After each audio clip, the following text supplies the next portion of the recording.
Hello everyone, welcome back to the channel. आज का हमारा टॉपिक है fever and common respiratory disorders. दोनों इसी वन शॉट में हम कवर करने वाले हैं। फीवर आपकी एग्जाम पॉइंट ऑफ व्यू से बहुत ज़्यादा इंपॉर्टेंट है। इससे पहले भी हम एक एपिसोड कर चुके हैं वन शॉट का रोग निदान फीवर 2 के लिए। So first we have fever. Pyrexia is a regulated elevation of body temperature caused by an upward resetting of the hypothalamic temperature set point, usually in response to the infection and inflammation. आपने देखा होगा जब भी आपको कुछ infection होता है, फिर कोई चोट लगती है तो आपकी बॉडी का टेम्परेचर अचानक से इंक्रीज हो जाता है। फीवर के अंदर क्या होता है कि बॉडी का टेम्परेचर जो है वो रेगुलेटेडली इंक्रीज होता रहता है, जो हाइपोथैलेमस के टेम्परेचर सेट पॉइंट के इंक्रीज होने की वजह से हमारी बॉडी के अंदर क्या होता है, फीवर देखने को मिलता है।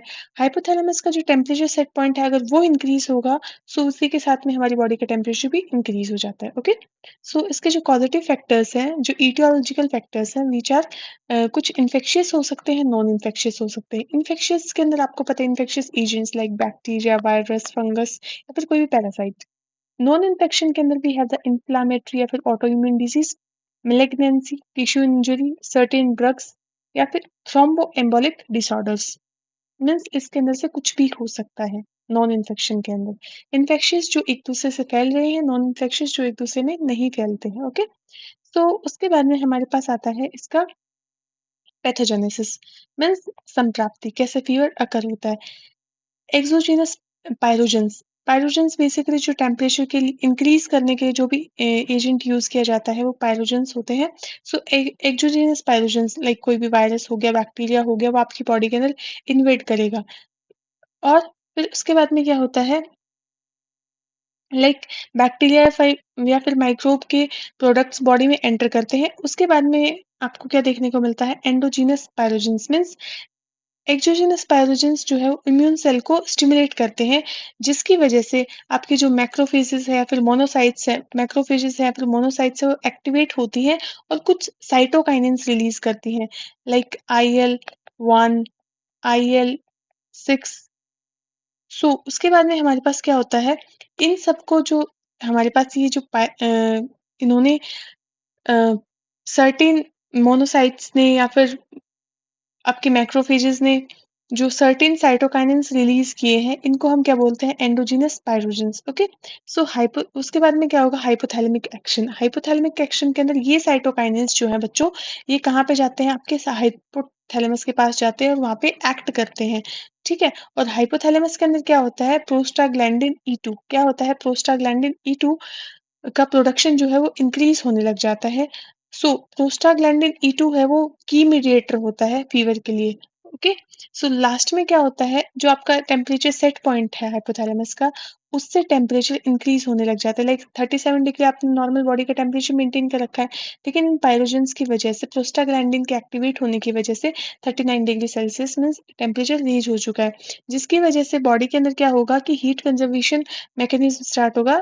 बॉडी को नए अगर सेट पॉइंट तक जाना है तो उसे क्या करना होगा, नए सेट पॉइंट तक जाने के लिए वाज़ो कॉन्स्ट्रिक्शन करेगा, आपकी बॉडी के अंदर शिवरिंग देखने को मिलेगा और जो मेटाबॉलिक एक्टिविटीज है वो इंक्रीज हो जाएंगी, जिसकी वजह से पर्सन को जो है वो हीट महसूस होगी, उसकी बॉडी का टेम्परेचर बढ़ जाएगा। ओके, इसी वजह से आपकी बॉडी का टेम्परेचर इंक्रीज हो जाता है और लास्ट में एंड रिजल्ट क्या होगा, फीवर डेवलप हो जाएगा।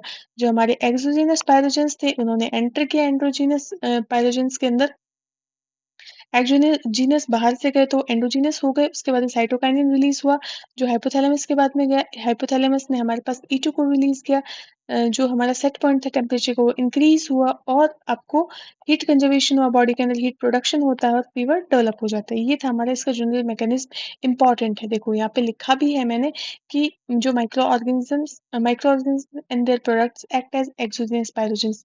जो माइक्रो ऑर्गेनिजम्स है या फिर उनके प्रोडक्ट है वो एक्सोजेनस पायरोजेंस की तरह काम करते हैं, लाइक बैक्टीरियल एंडोटॉक्सिन या फिर माइक्रोबियल प्रोडक्ट्स। उसके बाद में जब एक्सोजेनस पायरोजेंस जो है वो हमारी इम्यून सेल्स को स्टिमुलेट करते हैं, लाइक मैक्रोफेजेस, मोनोसाइट्स को, एंडोजेनस पायरोजेंस को रिलीज करती है, like cytokinin, IL-1, IL-6, TNF alpha. बाद में क्या होगा, ये जो सारे साइटोकाइनिन्स है ये हमारे जो प्रोस्टाग्लैंडिन E2 है उसे इंक्रीज करेंगे, उसका प्रोडक्शन को इंक्रीज करेगा कौन, हाइपोथैलेमस। ओके, E2 क्या करेगा, जो हमारा सेट पॉइंट है उसे चेंज करेगा, जो नॉर्मल था उससे इंक्रीज कर देगा, इंक्रीज किया और वहां तक बॉडी को पहुंचने के लिए क्या करना होगा, वाज़ो कंस्ट्रिक्शन करना होगा, शिवरिंग करनी होगी। ओके, उसके बाद में आपकी बॉडी के अंदर जो नया सेट पॉइंट मिलने के बाद में फीवर अकर हो जाता है। ये था कंप्लीट आपका फीवर का पैथोजेनेसिस इंपॉर्टेंट है। उसके बाद में हमारे पास क्या आता है, एक इजी सा फ्लो चार्ट भी मैंने बनाया है यहाँ पे। इन्फेक्शन, इन्फ्लामेशन हुआ, एंडोजीनस एक्सोजीनस पायरोजेंस हुए, ये कंप्लीट मैंने आपको पैथोजेनेसिस के लिए चार्ट बनाया है, इजी है काफी। ओके, स्टेजेस क्या होती है, एक होती है cold and chill stage, hot and plateau stage and defervescence stage. So यहाँ पे ये हॉट एंड चिल स्टेज का क्या मतलब है, मतलब इस स्टेज के अंदर क्या होता है, जो सेट पॉइंट है आपका, मीन्स 37 से आप 39 डिग्री तक पहुंचे हो, जो जो सेट पॉइंट है वो सडनली इंक्रीज हो जाता है, जिससे क्या होता है कि बॉडी का टेम्परेचर लो होने लगता है। तो कभी आपको बहुत ज्यादा ठंड भी लगती है फीवर के टाइम पे, तो सेट पॉइंट राइज होता है, वो जो कॉन्स्ट्रिक्शन होता है पेरिफेरल, कूल लगता है, शिवरिंग चिल्स होते हैं, स्किन बिकम कूल। और हॉट प्लेट्यू के अंदर क्या होता है कि अब बॉडी का जो न्यू सेट पॉइंट है, मीन्स 39 डिग्री सेल्सियस तक आप पहुंच चुके हो, तो उसके बाद में क्या होगा कि बॉडी का जो टेम्परेचर है वो रिमेन हाई रहेगा, मीन्स हमेशा ही हाई रहेगा, और स्किन आपकी वार्म होगी और फीवर मेंटेन्ड होगा। डी एपलवेशन स्टेज के अंदर क्या होता है, जब हाइपोथैलेमिक जो सेट पॉइंट है वो नॉर्मल होने को लगता है, तो आपको क्या होता है, जब बुखार आपका उतरने लगता है, तो ये वो कंडीशन होती है। सो इसके अंदर क्या होता है, आपको स्वेटिंग होती है, वाज़ोडाइलेशन होता है, set point return to the normal, heat loss होना स्टार्ट होता है और टेम्परेचर फॉल करता है। उसके बाद में हमारे पास क्या आता है, इसके क्लिनिकल फीचर्स, आप फीवर को कैसे नाप सकते हैं। ओके, कैसे पता चल सकता है फीवर है, इंक्रीज इन बॉडी टेम्परेचर ज्यादा होगा, चिल एंड राइगर्स प्रेजेंट होंगे, स्वेटिंग, हेडेक एंड आपकी मसल एक, increase pulse rate, increase respiratory rate, loss of appetite and dehydration. Complications क्या है, कभी अगर फीवर बहुत ज्यादा टाइम तक रहता है तो dehydration, electrolyte imbalance, delirium, increase metabolic demand and cardiopulmonary stress भी आपको देखने को मिल सकता है। इजी सी है, वही आप याद रखिए। फीवर और हाइपरथर्मिया में क्या डिफरेंस होता है, ये इंपॉर्टेंट है आपके लिए। फीवर और हाइपरथर्मिया में क्या डिफरेंस होता है, फीवर के अंदर सेट पॉइंट रेज होता है, लेकिन हाइपरथर्मिया के अंदर नॉर्मली नॉर्मल ही रहता है। मैकेनिज्म इसमें पायरोजन्स या फिर प्रोस्टाग्लैंडिन E2 काम करता है, यहाँ पे एक्सेस हीट प्रोडक्शन होता है या फिर इम्पेयर्ड हीट लॉस होता है। चिल्स यहाँ पे प्रेजेंट होते हैं, लेकिन यहाँ पे एटिपिकल कंडीशन है, कभी होंगे कभी नहीं होंगे। स्वेटिंग आफ्टर फीवर ब्रेक और usually present response to antipyretics, ये इफेक्टिव है, ये जनरली इनइफेक्टिव है। सो ये हमारी कंप्लीट जनरल फीवर का मैकेनिज्म था। यहाँ पे पैथोजेनेसिस इंपॉर्टेंट है, अगर 5 मार्क में पूछना चाहे तो ये भी पूछ सकते हैं। नेक्स्ट भी है फाइलेरियासिस। अभी एग्जाम पॉइंट ऑफ व्यू से जो इम्पोर्टेंट है हम वही टॉपिक्स पहले कवर करेंगे। इसका जो कॉजेटिव एजेंट है वो एमसीक्यू में पूछा जा सकता है, वॉचरेरिया बेनक्रोफ्टाई, इम्पॉर्टेंट है। ओके, कॉमन होता है ये। और उसके साथ में आपको दो एजेंट्स और भी दिए गए हैं, बट आपकी एग्जाम पॉइंट ऑफ व्यू से ये ज्यादा इंपॉर्टेंट है। वेक्टर कौन है इसका, क्यूलेक्स मॉस्किटो इसका वेक्टर होता है, जो कॉमन वेक्टर है आपके वोचुलेरिया बेनक्रोफ्टाई के लिए। एंड जो एनोप्लीज एडीज में ऑल्सो ट्रांसमिट फ्लैरियल वॉर्म। क्यूलिक्स तो इसका मेन वेक्टर है, कॉमन वेक्टर है, बट एडीज और एनोप्लीज में भी आपको देखने को मिल सकता है, वो भी इसके जो डिजीज है उसे कैरी कर सकते हैं। ठीक है, इसका पैथोजेनेसिस इंपॉर्टेंट है स्टूडेंट्स, पैथोजेनेसिस बहुत ही इजी है और इम्पॉर्टेंट भी है। कैसे, इन्फेक्टेड मॉस्किटो जब आपको बाइट करता है, infective L3 larva enters the skin, जिसकी वजह से इन्फेक्टिव जब मॉस्किटो है, इन्फेक्टिव जो मॉस्किटो आपको बाइट करेगा, उसकी वजह से आपकी बॉडी में क्या जाएगा, जो लार्वा है वो स्किन के थ्रू आपकी बॉडी के अंदर एंटर कर जाएगा। फिर वो लार्वा कहाँ मूव करता है, लिम्फेटिक वेसल्स की तरफ मूव करता है, जहाँ पे उसका मेच्योरेशन होता है, मेच्योर होके वो अडल्ट वॉर्म बनता है लिम्फेटिक वेसल्स के अंदर ही। ओके, आपको मॉस्किटो ने बाइट किया, लार्वा गया लिम्फेटिक वेसल्स के अंदर, लिम्फेटिक वेसल्स के अंदर उसने मैच्योर हुआ, वो उसने ग्रो किया और लिम्फेटिक्स में ही उसने ग्रो करना स्टार्ट कर दिया। फिर क्या होता है, adult female worm produces microfilaria, means adult, वहां पे आपको पता है कि जब इसका साइकिल चल रही होगी तो वहाँ पे फीमेल का प्रोडक्शन भी होता है। सो फीमेल क्या करती है, प्रोड्यूस करती है बहुत सारे माइक्रोफिलेरिया को। So microfilaria circulate in peripheral blood. अब वो आपकी बॉडी के अंदर ही जो है, तो वो आपके ब्लड के साथ में पूरी बॉडी के अंदर मूव करेगा। और जो अडल्ट वॉर्म है कोज लिम्फेटिक इन्फ्लामेशन एंड ऑब्स्ट्रक्शन। जो अडल्ट वॉर्म है, माइक्रो वाले तो क्या है कि आपकी पूरी ब्लड के अंदर मूव कर रहे हैं, लेकिन जो अडल्ट है वो क्या करेगा, ऑब्स्ट्रक्शन क्रिएट करेगा, इन्फ्लामेशन क्रिएट करेगा लिम्फेटिक सिस्टम के अंदर। जो रिपीटेड इन्फ्लामेशन होता रहेगा या फिर जो लिम्फेटिक ड्रेनेज प्रेजेंट होगा, उसकी वजह से क्या होगा, lymphatic dilation and fibrosis. Lymphatic इस जो रिपीटेड इन्फ्लामेशन क्रिएट करता रहेगा, क्योंकि ये अडल्ट फॉर्म क्या करेगा, इन्फ्लामेशन क्रिएट करेगा, ऑब्स्ट्रक्शन क्रिएट करेगा।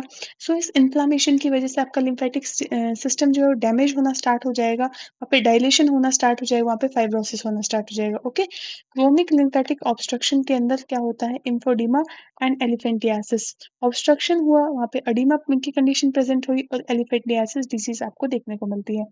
पैथोलॉजी क्या है इसकी, लिम्फेंजेनाइटिस and lymph एडिनाइटिस।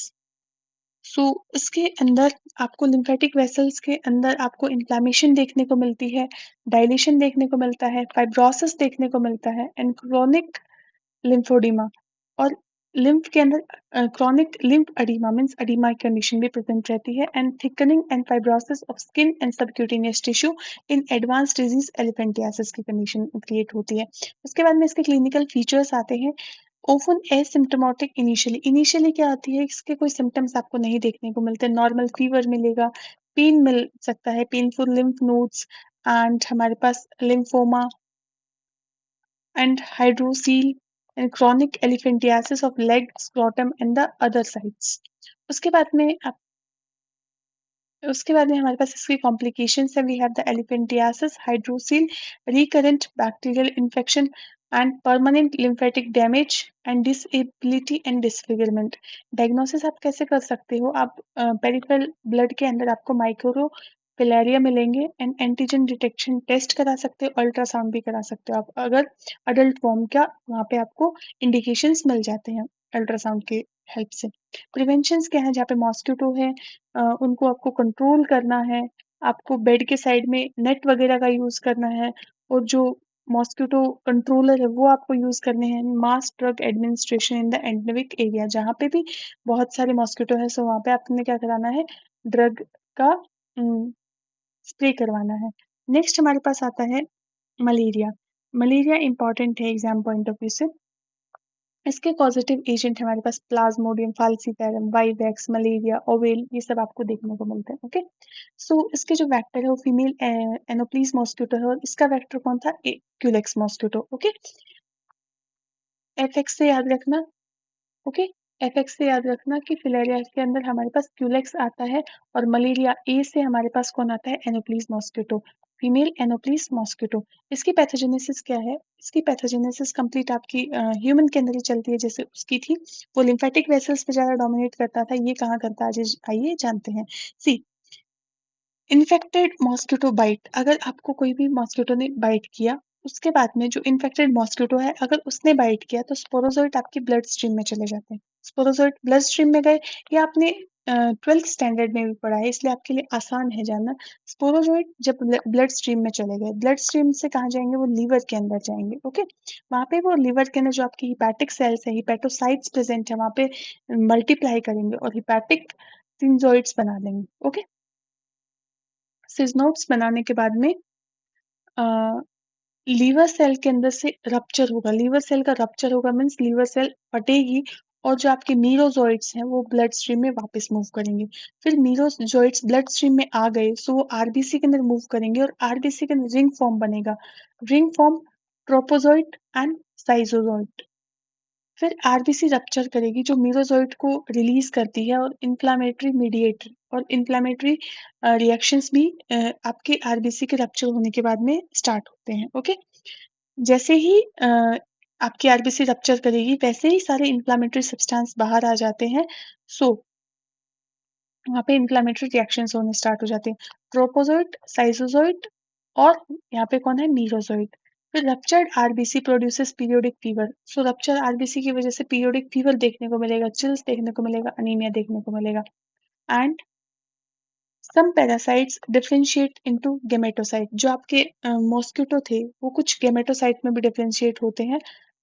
Mosquito ingest gametocyte. Sexual cycle in mosquito. Sexual cycle क्या प्रेजेंट होती है इनकी मॉस्किटो के अंदर। New sporozoite develops and transmitted to another person. Okay, sporozoite से लीवर स्टेज में गया, लीवर के बाद में मीरोजोइट बने, मीरोजोइट ब्लड के अंदर गए, आरबीसी रप्चर हुई एंड गेमेटोसाइट्स बने। ओके, ये थी इसकी कंप्लीट पैथोजेनेसिस। अगर आपके एग्जाम में आता है तो छोटे छोटे डायग्राम्स आप बनाने की ट्राई कीजिए, वो उससे कॉपी जो है वो प्रेजेंटिव अच्छी लगती है, उसका रिप्रेजेंटेशन अच्छा जाता है। ओके, सो पैथोलॉजी क्या है? हेमोलाइसिस ऑफ आरबीसी अनीमिया की कंडीशन प्रेजेंट होती है। स्प्लीनोमेगाली क्योंकि डिस्ट्रक्शन हो रहा है बहुत ज्यादा आरबीसी का। हिपैटोमेगाली एंड पिगमेंट हीमोजोइन प्रेजेंट हो सकता है। ये आपके एग्जाम पॉइंट ऑफ के लिए इंपॉर्टेंट है। Plasmodium falciparum impact RBC adhere to vascular endothelium and microvascular obstruction। उसके बाद में clinical feature 3 stages cold hot and the sweating means effervescent stage. Okay, other features headache हो सकता है आपको, बॉडी एक हो सकता है, स्प्लीनोमेगाली।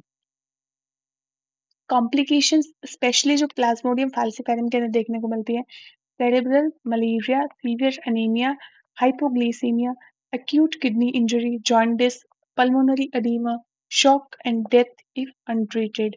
डायग्नोसिस आपने क्या करना है, पेरिफेरल ब्लड का स्मीयर लेना है जैसे आपने वहां पे बनाया था एलिफेंटियासिस के अंदर। Rapid diagnosis test for the malaria agents and the PCR were available. उसके बाद में हमारे पास कुछ प्रिवेंशन है, लाइक वही आपने बेड के साइड में नेट को यूज करना है, मॉस्किटो कंट्रोलर्स को यूज करना है और पर्सनल प्रोटेक्शन रखनी है। ओके, सो ये हमारा कंप्लीट मलेरिया था। उसके बाद में हमारे पास आता है टाइफाइड एंड डेंगू फीवर। ये एग्जाम पॉइंट ऑफ व्यू से इंपॉर्टेंट है स्टूडेंट्स, सो आपको इसको अच्छे से पढ़ना है। सी, टाइफाइड जो है हमारे पास वो साल्मोनेला टाइफी की वजह से आपको देखने को मिलता है। साल्मोनेला एंटेरिका सोवियर टाइफी, ये ग्राम नेगेटिव बैक्टीरिया होता है एंड मोटाइल बेसिलस है। फैमिली इसकी है एंटेरोबैक्टीरियेसी। ओके, ट्रांसमिशन किस वजह से होता है ये पूछा जाता है। फीको ओरल रूट की वजह से, कंटामिनेटेड फूड एंड वाटर की वजह से इसका ट्रांसमिशन होता है। ह्यूमंस जो होते हैं इसके मेन रिजर्वोयर होते हैं। सी, पैथोजेनेसिस क्या है इसका? आप क्या करेंगे, बैक्टीरिया को इंजेस्ट करेंगे। कैसे? आपने कोई भी कंटामिनेटेड फूड एंड वाटर खाया, सो उसकी उसकी वजह से बैक्टीरिया आपकी बॉडी में गए। ओके, वो क्या करते हैं, वो सर्वाइव कर जाते हैं गैस्ट्रिक एसिड को और रीच कर जाते हैं आपके स्मॉल इंटेस्टाइन में। मीन्स गैस्ट्रिक एसिड से बचते हुए वो कहाँ पहुंच गए, स्मॉल इंटेस्टाइन में पहुंच गए, जहाँ पे वो आपकी इंटेस्टिनल म्यूकोसा को इन्वेड करते हैं through mucosal cell over the Peyer's patches. आपको पता है कि आपकी म्यूकोसा के अंदर पेयर्स पैचेस प्रेजेंट है, वहां पे ये जाएंगे और उसके बाद में क्या करेंगे, ये जो आपके मैक्रोफेजेस है वहां पे अपना घर बना लेंगे। मीन्स वहां पे ये मल्टीप्लाई करना स्टार्ट कर देंगे और ये spread to the mesenteric lymph node से लिम्फ नोड को इन्वाइट करेंगे, थोरैसिक डक्ट के थ्रू ब्लड स्ट्रीम में चले जाएंगे। बाद में क्या होगा, primary bacteraemia occurs. Means bacteria की कंडीशन बहुत ज्यादा ब्लड के अंदर इंक्रीज हो जाएगी तो प्राइमरी बैक्टीरियमिया हो जाएगा आपको। Multiply in reticulo endothelial system, means कहाँ कहाँ मल्टीप्लिकेशन होगा, जहाँ जहाँ ब्लड प्रेजेंट होगा, जहाँ जहाँ आरबीसी प्रेजेंट होंगी, means liver spleen bone marrow में इनका मल्टीप्लिकेशन होगा।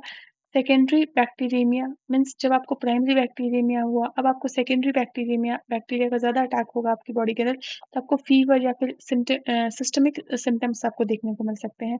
गॉल ब्लैडर तक पहुंचेंगे, बाइल के अंदर मल्टीप्लाई करेंगे और बाइल के थ्रू ये वापस से इंटेस्टाइन में आ जाते हैं। ओके, रिपीटेड वापस से इन्वेट करेंगे पियर्स पैचेस को, जिसकी वजह से नेक्रोसिस या फिर अल्सरेशन भी हो सकता है। सो कंप्लीट पैथोजेनेसिस का फ्लो चार्ट हमारे पास प्रेजेंट है। पैथोलॉजी क्या है, पियर्स पैचेस इस वजह से अनलार्ज दिखेंगे आपको, साथ ही साथ नेक्रोसिस भी होगा अगर बार बार इन्फेक्शन हो रहा है तो। लॉन्गिट्यूडनल अल्सर्स प्रेजेंट हो सकते हैं इलियम के अंदर और अल्सर्स में कोज ब्लीडिंग भी अल्सर्स के अंदर ब्लीडिंग या फिर परफोरेशंस भी हो सकती है। स्प्लीनोमेगाली हिपेटोमेगाली तो होगी ही, क्योंकि जहाँ जहाँ पे ब्लड है वहां वहां पे मल्टीप्लिकेशन हो रहा है इनका। Reactive changes in the lymph nodes and bone marrow involvement. Clinical features के अंदर स्टेप लेडर फीवर बहुत ज्यादा इंपॉर्टेंट है, 5 स्टार पॉइंट है आपकी एग्जाम पॉइंट ऑफ व्यू से।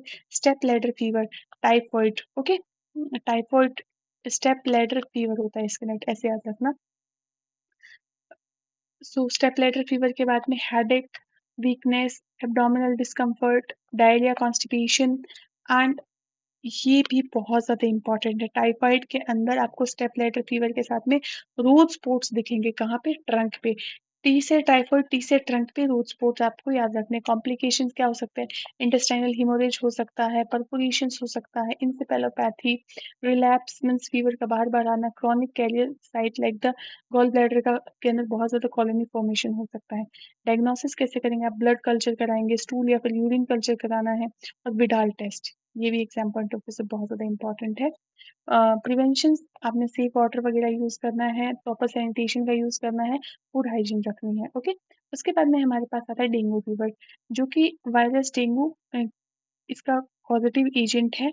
एंड जो सीरोटाइप है that is the DNV1, V2, V3, V4 family हमारे पास जो है इसकी लेविवेरिडी होती है। ओके, सो इसका जो वेक्टर है एडीज अजेप्टाई होता है मेनली। तो और कैसे ट्रांसमिशन होता है? फीमेल एडीज मॉस्किटो के बाइट की वजह से होता है। पैथोजेनेसिस, जैसे ही मॉस्किटो ने बाइट किया स्किन के थ्रू आपके ब्लड के अंदर एंटर करता है, वहाँ पे वायरस इन्फेक्ट डेंड्रिक सेल, मोनोसाइट और मैक्रोफेजेस। डेंड्रिक सेल, मोनोसाइट और मैक्रोफेजेस को मेनली अफेक्ट करता है।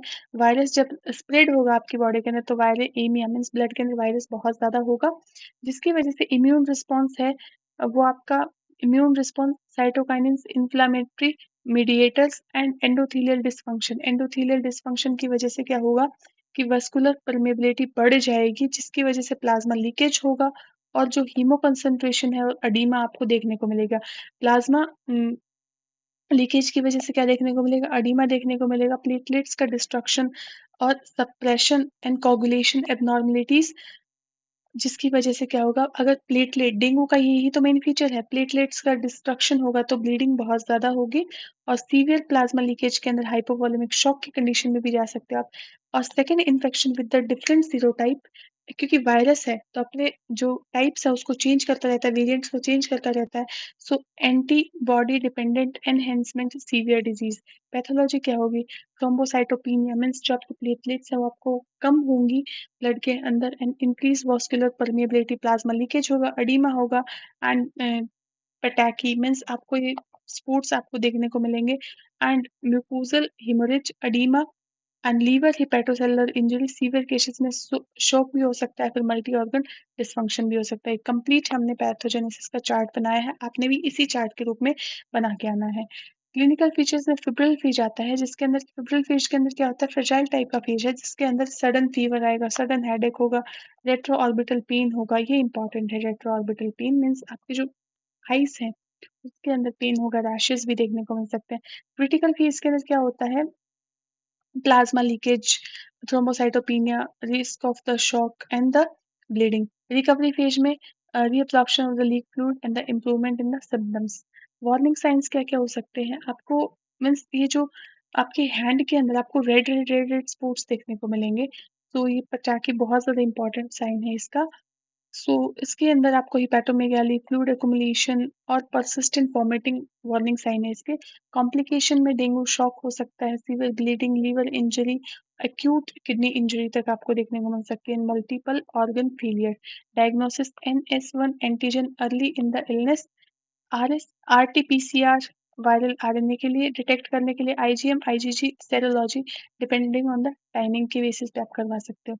सो ये था हमारा कंप्लीट फीवर। उसके बाद में इन्फ्लुएंजा और चिकनगुनिया के नोट्स मैं आपको प्रोवाइड कर दूंगी अपने टेलीग्राम चैनल पे। सो ये सारा फ्लू चार्ट भी मैं आपको अपने चैनल टेलीग्राम चैनल पे प्रोवाइड कर दूंगी। ओके, सो ये फीवर हमने कवर किया।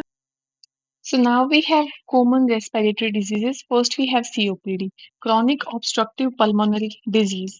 It means chronic का मतलब होता है जो कंडीशन आपकी बॉडी के अंदर लॉन्ग टर्म से मेंटेन है, मीन्स काफी समय से चलती आ रही है। ऑब्स्ट्रक्शन का मतलब होता है रुकावट। ओके, सो आपके जो पल्मोनरी सिस्टम है, जो आपका एयरवेज है, उसके अंदर रुकावट का होना। स्टार्ट करते हैं डेफिनेशन के साथ। Group of pathological conditions causing chronic partial और complete obstruction to the air flows from trachea to the smallest airways is your alveoli resulting in functional disability of the lungs. It means lungs की जो Airways है उसके अंदर काफी long term से obstruction का हो जाना, और जिसकी वजह से आपको क्या होगा कि एक्सेल करने में मीन्स एक्सपायर करने में आपको डिफिकल्टी फील होती है। मान लीजिए आपको पेन फील हो रहा है या फिर आपको ऐसा महसूस हो रहा है कि आप अच्छे से एक्सपायर नहीं कर पा रहे हैं। सो इसमें कॉमनली कुछ क्रॉनिक एयरवेज लंग डिजीज आती है। First we have chronic bronchitis, emphysema, bronchiolitis, bronchial asthma and bronchitis. Chronic bronchitis is persistent cough with expectoration on most days for at least 3 months of the year for 2 or more consecutive years। 1 साल के 3 महीने से ज्यादा time तक उसको coughing रहती है या फिर 2 कंस्ट्रक्टिव ईयर्स में उसे वो कफिंग मेंटेन्ड है। सो इसे हम क्या कहते हैं, इसे हम कहते हैं क्रॉनिक ब्रोंकाइटिस। ओके, सो इसके जो मेन साइट है that are the trachea and the bronchi. Main site trachea और ब्रोंकाई में आपको देखने को मिलता है। एटियोलॉजी वी हैव, क्या क्या फैक्टर्स हैं इसके। स्मोकिंग की वजह से हो सकता है, ये मोस्ट इंपॉर्टेंट फैक्टर है क्रॉनिक ब्रोंकाइटिस का। एटमॉस्फेरिक पॉल्यूशन हो गया, ऑक्यूपेशनल डिसऑर्डर्स हो गए, इन्फेक्शन एंड द फैमिलियल और the genetic factors. Chronic bronchitis में हमने जाना अगर कोई पेशेंट है जिसको कफिंग रहती है मोर देन 3 मंथ्स के अंदर, 1 साल के अंदर 3 महीने से ज्यादा उसे कफिंग रहती है या फिर 2 कॉन्जिक्यूटिव ईयर्स में आपको देखने को मिला है, सो हमने उसको नाम दिया क्रॉनिक ब्रोंकाइटिस। अब इसकी पैथोजेनेसिस जानते हैं। पैथोजेनेसिस के अंदर क्या होता है, irritate respiratory mucus and submucosa. Means अगर आप स्मोकिंग करते हो, सबसे पहले आपने आयुर्वेद में ही पढ़ा है, सबसे पहले आप क्या करोगे, निदान सेवन करोगे। निदान सेवन मीन्स यहाँ पे जितने भी पॉजिटिव फैक्टर्स हैं इनका आपने ग्रहण किया, उसके बाद में क्या होगा कि आपकी जो म्यूकोसा सब म्यूकोसा है उसके अंदर इरिटेशन स्टार्ट होगी। Okay, increase in the number in the size of सब म्यूकोसल ग्लैंड। इरिटेशन की वजह से क्या होता है, सेल का नंबर बढ़ता है, सेल का साइज बढ़ता है। यहाँ पे क्या होगा, यहाँ पे नंबर बढ़ेगा, साइज बढ़ेगा म्यूकोसल ग्लैंड का। और अगर साइज बढ़ रहा है, नंबर बढ़ रहा है, तो म्यूकस का अमाउंट भी बढ़ेगा, मीन्स ओवर सिक्रीशन होगा जिससे म्यूकस प्लग फॉर्मेशन होगा, जिसकी वजह से कफ या फिर डिस्निया या फिर साइनोसिस जैसी कंडीशंस आपको देखने को मिलेंगी। सो ग्रॉस फीचर्स इसके क्या क्या हैं, जो ब्रोंकियल वॉल है, ब्रोंकियल वॉल हमारी थिकन हो जाती है, hyperaemic and oedematous, means thick wall देखने को मिलेगी और अडीमा फील होता है वहां पे।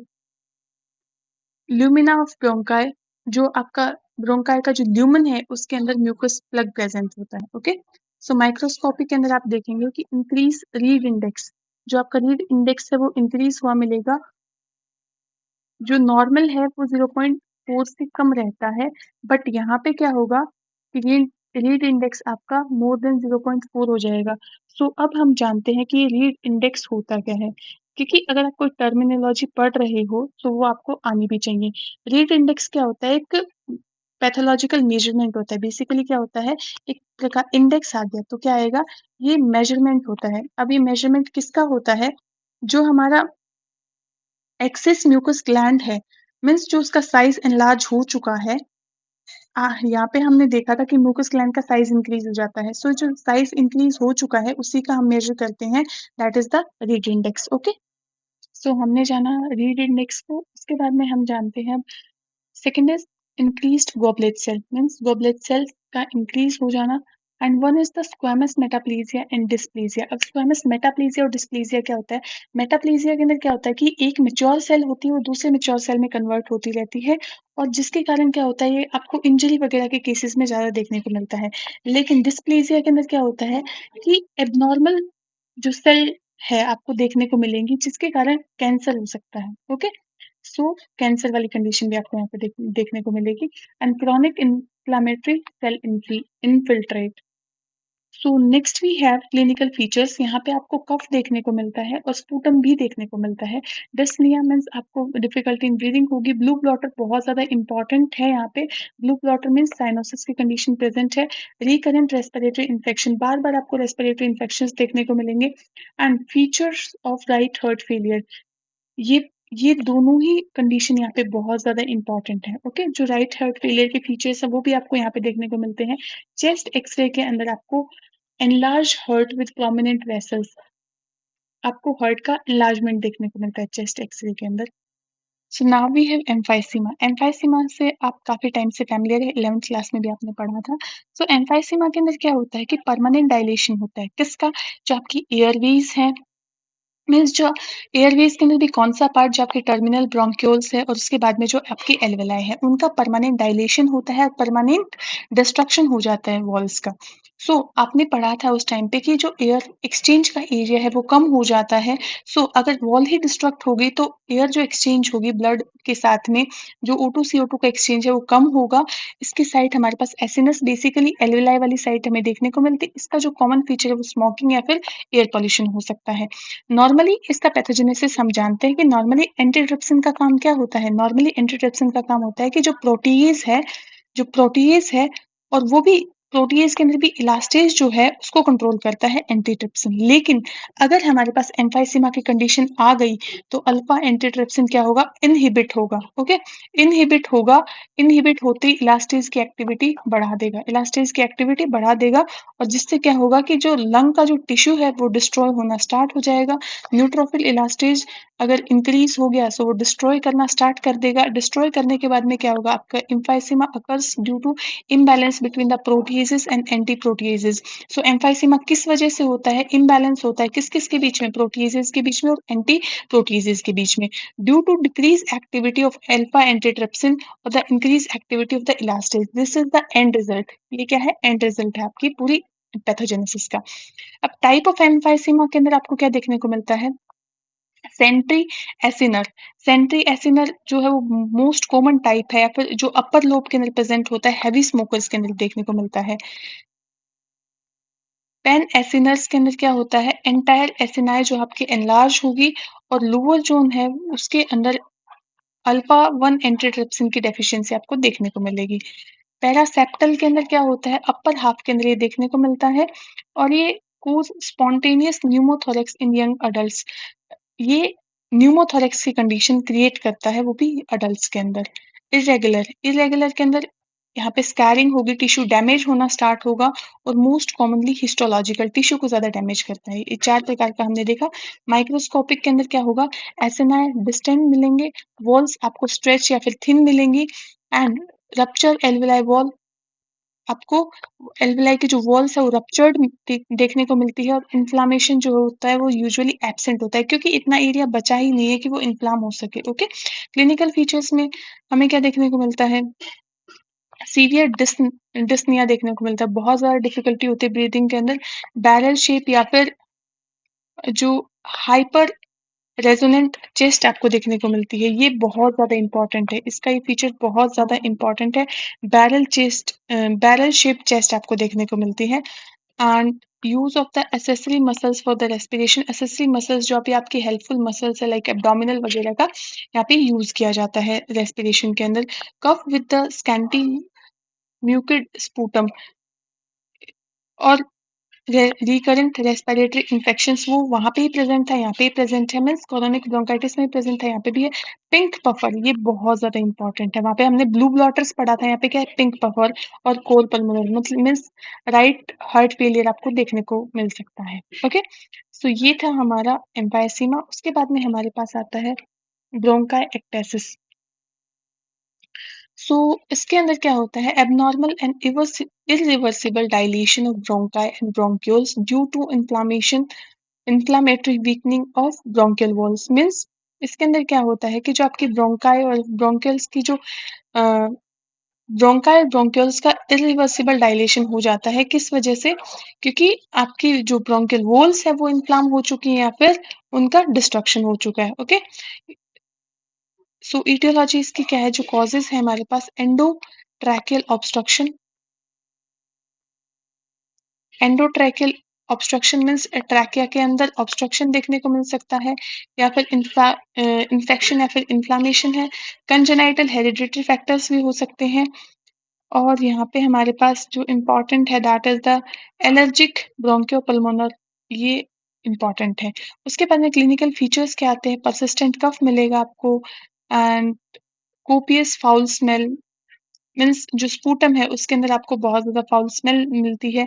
और लेट के अंदर क्या होता है? क्लबिंग, मेटास्टैटिक एब्सेस और कोल पल्मोनल, ये सब के अंदर कॉमन है। ओके, उसके बाद में हमारे पास आता है ब्रोंकियल एज्मा। ये इतना इंपॉर्टेंट नहीं है, एम्फाइसीमा ज्यादा इंपॉर्टेंट था और chronic bronchials bronchitis. Bronchial asthma के अंदर क्या होता है कि disease of airways characterized by the increase responsive of the tracheobronchial tree causing wide spread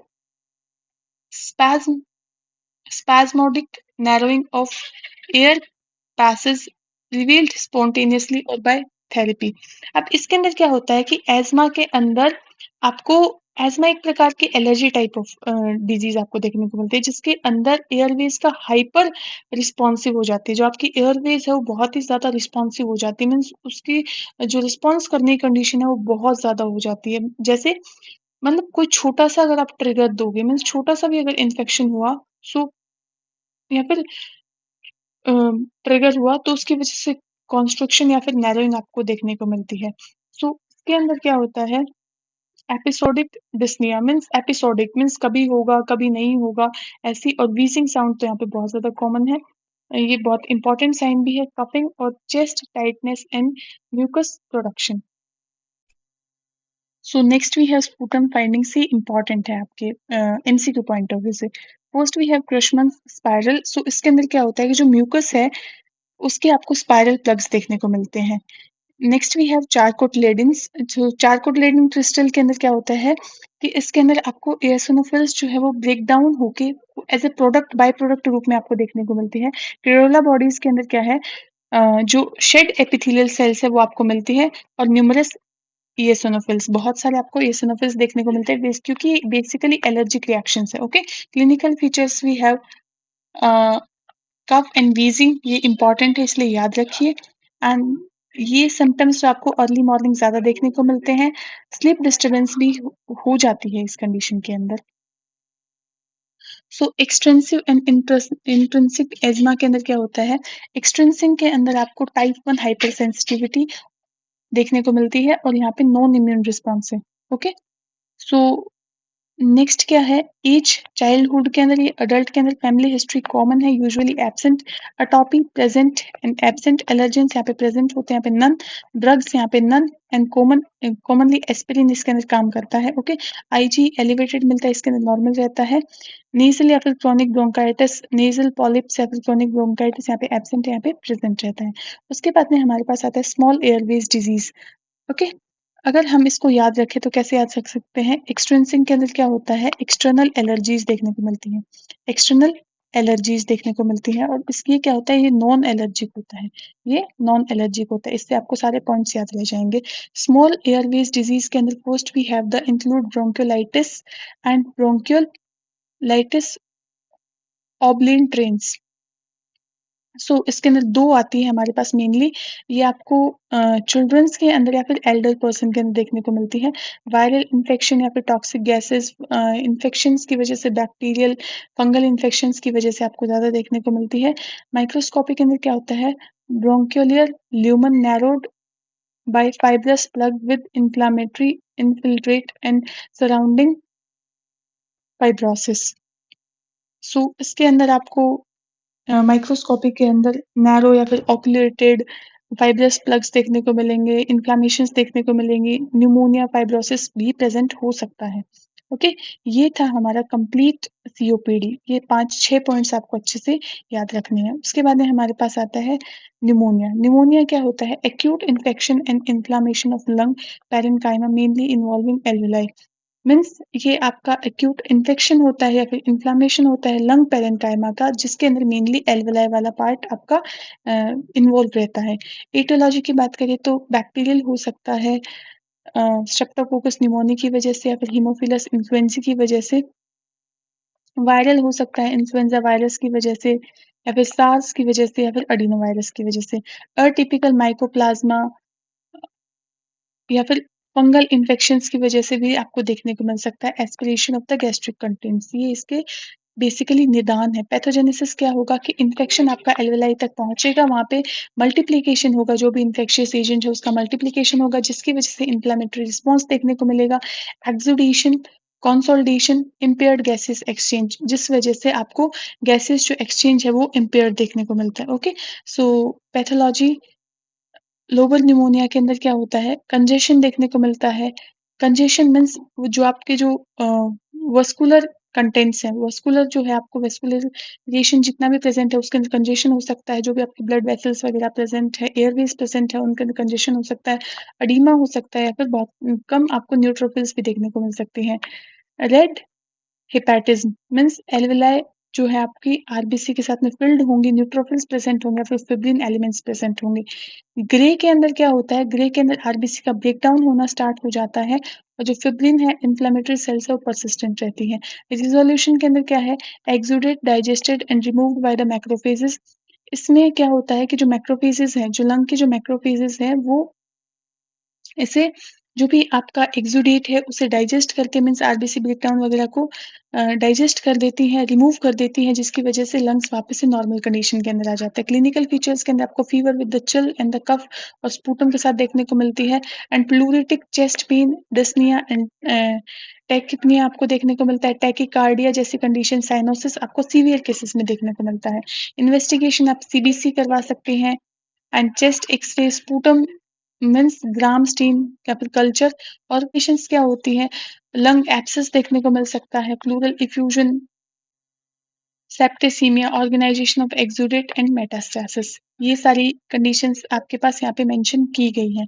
उसके बाद में हमारे पास आता है pleural effusion means abnormal accumulation of fluid in the pleural cavity। Pleural effusion, effusion means बाहर निकलना, कुछ फ्लूइड प्रेजेंट होगा प्लूरल कैविटी में वही बाहर निकलेगा, सो इसके अंदर एबनॉर्मल अकोमुलेशन हो जाता है फ्लूइड का प्लूरल कैविटी के अंदर। इटियोलॉजी क्या है, ट्रांसुडेट और एक्सुडेट आपको दो प्रकार के फ्लूइड देखने को मिलते हैं। ट्रांसुडेट फ्लूइड कब अकोमुलेट होता है, लिवर सिरोसिस के टाइम पे, या फिर क्रॉनिक हार्ट फेलियर के अंदर, या फिर हाइपो एल्यूमिनेमिया के अंदर, या फिर नेफ्रोटिक सिंड्रोम के अंदर। एक्सुडेट न्यूमोनिया, ट्यूबरकुलोसिस की कंडीशन में आपको देखने को मिलता है। अदर फीचर्स के अंदर इटियोलॉजी के अंदर आपके पास पस फॉर्मेशन हो गया, हीमोथोरैक्स हो गया, या फिर चिलोथोरैक्स हो गया। ओके,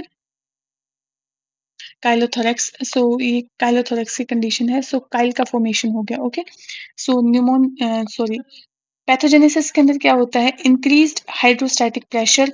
अगर हाइड्रोस्टैटिक प्रेशर बढ़ा तो ऑनकोटिक जो आपका ऑस्मोटिक प्रेशर है वो कम होगा, जिसकी वजह से वस्कुलर परमेबिलिटी बढ़ेगी और इम्पेयर्ड लिम्फेटिक ड्रेनेज देखने को मिलता है।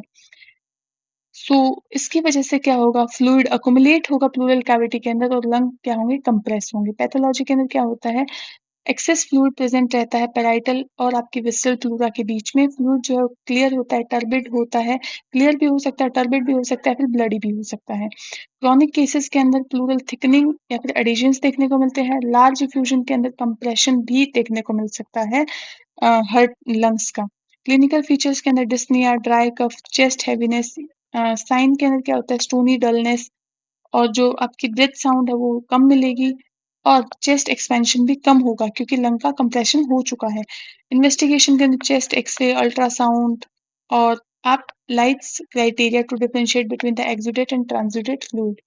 कॉम्प्लिकेशन रेस्पिरेटरी डिस्ट्रेस मिल सकता है, या फिर आपको प्लूरल एडिशंस या फिर फाइब्रोथोरेक्स, सेप्सिस जैसी कंडीशंस देखने को मिलती हैं। उसके बाद में हमारे पास लास्ट पॉइंट आता है bronchiectasis, permanent abnormal dilation of the bronchi and the bronchioles. Permanent होता है और एबनॉर्मल डायलेशन होता है ब्रोंकाई का और ब्रोंक्यूल्स का। किस वजह से, उनकी मस्कुलर और इलास्टिक टिश्यू डैमेज होने की वजह से। जो निदान है हमारे पास, जो इटियोलॉजी है, that is the post infections like TB, pneumonia, Airways obstruction, foreign bodies की वजह से, ट्यूमर की वजह से, कंजेनाइटल सिस्टिक फाइब्रोसिस, या फिर आपको प्राइमरी सीलियर डिस्केनियासिस भी देखने को मिल सकता है, और immuno deficiency means recurrent infections भी हो सकते हैं अगर आप इम्यूनो डेफिशिएंट हैं तो। पैथोजेनेसिस के अंदर इन्फेक्शंस की वजह से इन्फेक्शन होगा या फिर ऑब्स्ट्रक्शन होगा, जिसकी वजह से क्या होगा, म्यूकस है वो ठीक प्रकार से क्लियर नहीं हो पाएगा, जिस वजह से बैक्टीरिया का कॉलोनाइजेशन होगा। बैक्टीरिया को कॉलोनाइज करेंगे तो इन्फ्लामेशन होगा, इन्फ्लामेशन होगा सो वॉल जो है आपकी ब्रोंकाई की वो डिस्ट्रक्ट होगी, जिस वजह से क्या होगा, फाइब्रोसिस एंड परमानेंट डायलेशन होगा एंड रिकरेंट इन्फेक्शंस। ये हमारी पूरी विशेष साइकिल है। ओके, पैथोलॉजी के अंदर क्या होता है कि ब्रोंकाई का डायलेशन हो रहा है, तो ब्रोंकाई डायलेट होकर सिलेंड्रिकल फ्यूजिफॉर्म शेप की आपको देखने को मिल सकती है। ल्यूमन के अंदर म्यूकस या फिर पस प्रेजेंट है, डिस्ट्रक्शन हो सकता है स्मूथ मसल्स का, इलास्टिक टिश्यूज का, कार्टिलेज का, chronic inflammatory infiltration. Clinical features we have chronic productive cough, recurrent chest infections and the pleuritic chest pain या फिर क्लबिंग। इन्वेस्टिगेशन आप इन्वेस्टिगेशन करवा सकते हैं, लाइक डायलेटेड ब्रोंकाई का करवा सकते हैं। इसके अंदर आपको सिग्नेट रिंग साइन देखने को मिलता है, ये इंपॉर्टेंट है एग्जाम पॉइंट ऑफ व्यू से। स्पूटम आप एनालिसिस करवा सकते हैं, चेस्ट एक्सरे और test for the underlying causes like IG level, sweat chloride या फिर सीलियरी स्टडी के लिए। कॉम्प्लिकेशंस आपको रिकरेंट निमोनिया देखने को मिलेगा, emphysema and respiratory failure, pulmonary hypertension, core pulmonal and secondary amino acid amyloidosis and sepsis।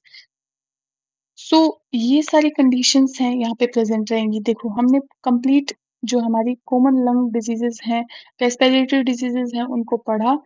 अगर आप सारी डिसीजेज एक साथ पढ़ते हो तो यही फायदा होता है कि आप उनकी कंपैरेटिव स्टडी कर सकते हो, क्या है आपको याद रखना है, क्या है आपको याद नहीं रखना है। ओके, सो यहाँ तक के हमारे सारे पॉइंट्स खत्म होते हैं।